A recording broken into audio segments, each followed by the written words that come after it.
A continuación, vamos a ver juntos la patología de la vejiga urinaria y de los uréteres.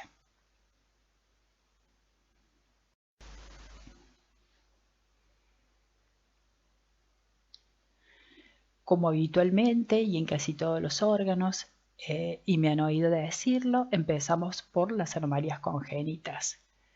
Ellas pueden ser divertículos, la persistencia del uraco, el reflujo vésico-ureteral, la ectrofia vesical, el uréter ectópico, el ureterocele, o sea, el quiste, o sea, la formación de quistes en el uréter, el megauréter, que es el uréter aumentado significativamente de tamaño, la duplicación ureteral y la estenosis congénita en la unión pielo-ureteral. Son todas anomalías congénitas o malformaciones congénitas, recordamos, congénito o nacido con.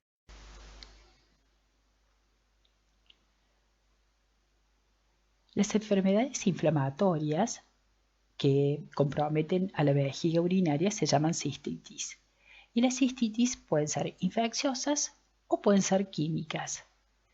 Las infecciosas, el diagnóstico se hace eficazmente por cultivo de la orina, por supuesto. Algunos gérmenes desencadenan lesiones histopatológicas típicas o características, como por ejemplo la tuberculosis, granulomas, micosis o algunas enfermedades virales.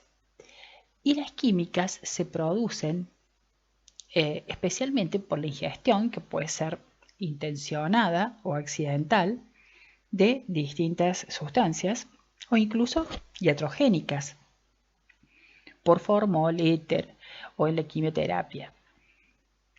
La afectación o afección vesical por parte de enfermedades sistémicas, en el caso del lupus eritematoso sistémico o las conectivopatías o colagenopatías y el líquen plano también pueden dar una afectación o afección vesical.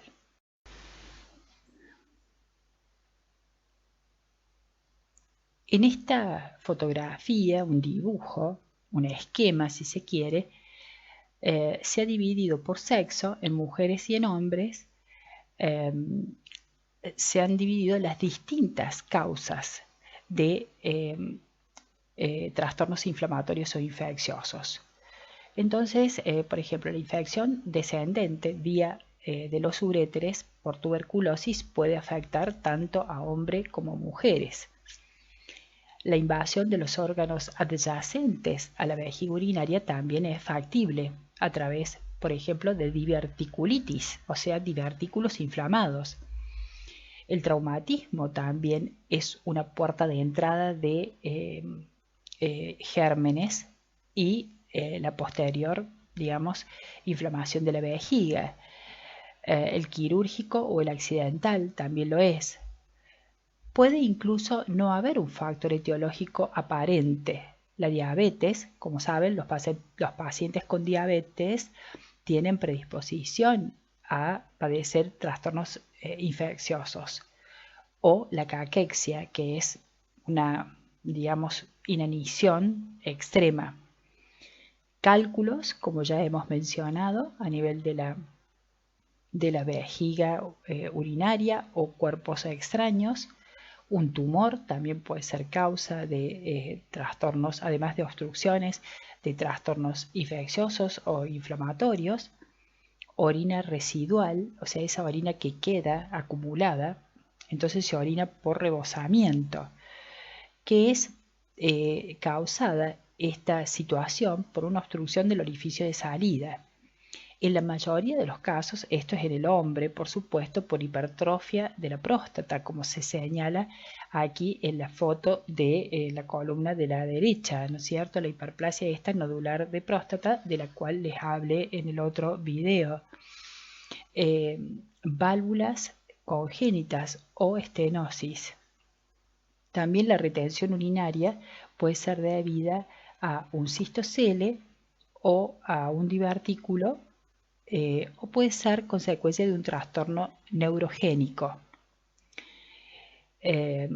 una uretritis ascendente, o sea, una inflamación de la uretra, tanto femenina como masculina. La instrumentación, esto es muy importante, o sea, la invasión por parte por parte de instrumentos cuando se manipula demasiado al paciente.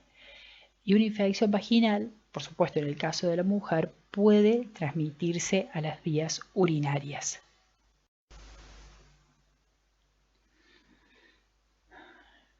La malacoplaquia es una entidad rara, o sea, de baja incidencia, cuya etiología o etiopatogenia aún se desconoce. Se suele asociar a estados de inmunodeficiencias. El origen de la palabra significa simplemente una placa blanca, y de hecho eso es.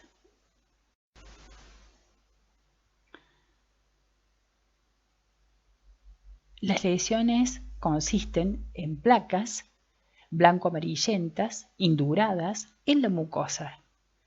Esas placas están formadas por macrófagos, que son las células de Hansemann, que contienen los cuerpos de Michaelis y Gutmann, que son gránulos mineralizados laminados que contienen calcio, hierro y otros minerales. Las placas pueden crecer, se pueden necrosar y se pueden ulcerar o formar lesiones que muchas veces se confunden con tumores.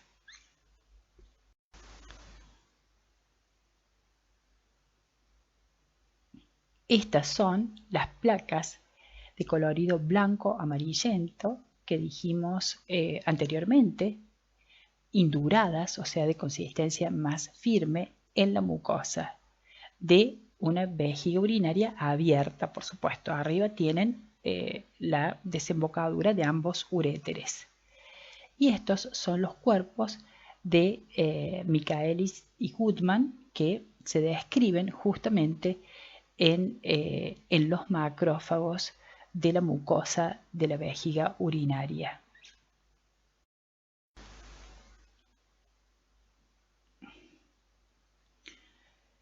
Como hemos visto anteriormente, la litiasis, o sea, los cálculos, se pueden presentar tanto a nivel renal como de uréteres, de la vejiga urinaria también, como es este caso, que pueden ver con múltiples cálculos, que son los factores desencadenantes de una cistitis crónica, de una inflamación crónica. Y también este preparado presenta abajo, ¿no es cierto?, se puede ver una hiperplasia nodular de la próstata, que, como les dije anteriormente, comprime la uretra prostática, de manera tal que la orina queda retenida, o sea, encima de la obstrucción, y puede ser causa de, a su vez, hidronefrosis o uronefrosis en situaciones, por supuesto, ya extremas. Lo que sí lo vamos a ver en el práctico y en la actividad teórica de aparato genital masculino, la hiperplasia nodular de próstata a medida que aumenta la edad del hombre es hiperfrecuente. O sea, por decirles, un paciente de 70-80 años tiene posibilidades de un 90% de padecer la hiperplasia nodular de próstata.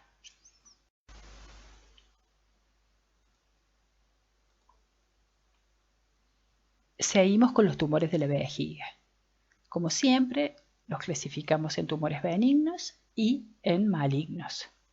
Los benignos pueden ser tipo papilomas exofítico, o sea, que se proyecta hacia la cavidad, o un papiloma invertido, que va, digamos, en sentido contrario a la cavidad. Y los malignos, el carcinoma in situ de células transicionales, el carcinoma de células escamosas, un carcinoma mixto que combine estas dos variantes, un adenocarcinoma, el carcinoma de células pequeñas, y sarcomas, que como bien saben ustedes son tumores que nacen en estructuras del tejido conectivo.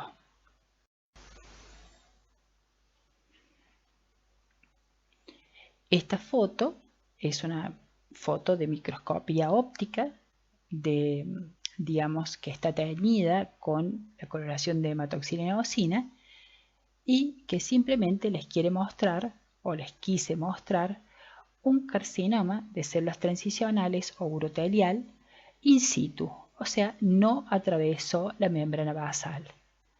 ¿Por qué sé yo que es un carcinoma in situ?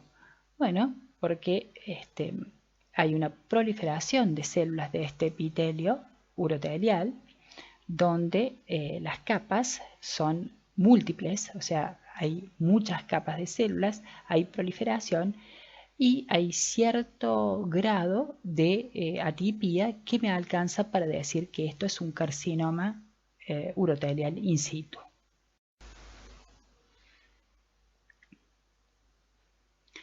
¿Qué patrones morfológicos podemos encontrar en los carcinomas de vejiga urinaria? El papiloma o carcinoma papilar, que es ¿no es cierto?, donde se proyecta hacia la luz una estructura de tipo papilar.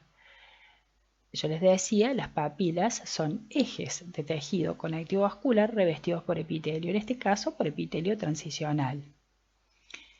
Puede también tener un patrón de tipo carcinoma papilar infiltrante, porque es papilar hacia la luz, pero a su vez infiltra en profundidad el tejido muscular. Puede también adquirir un patrón estructural de carcinoma plano in situ. Fíjense, bien in situ, no atraviesa la membrana basal y no toca la capa muscular. Acá lo tenemos, franca atipia, anaplasia, y no atravesó la membrana basal, parecido a lo que vimos en la primera microfotografía.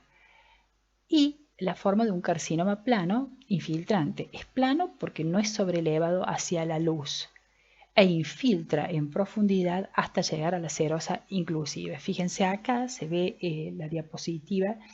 Esta muestra precisamente nidos de células tumorales invadiendo, o sea, infiltrando toda la pared de la vejiga.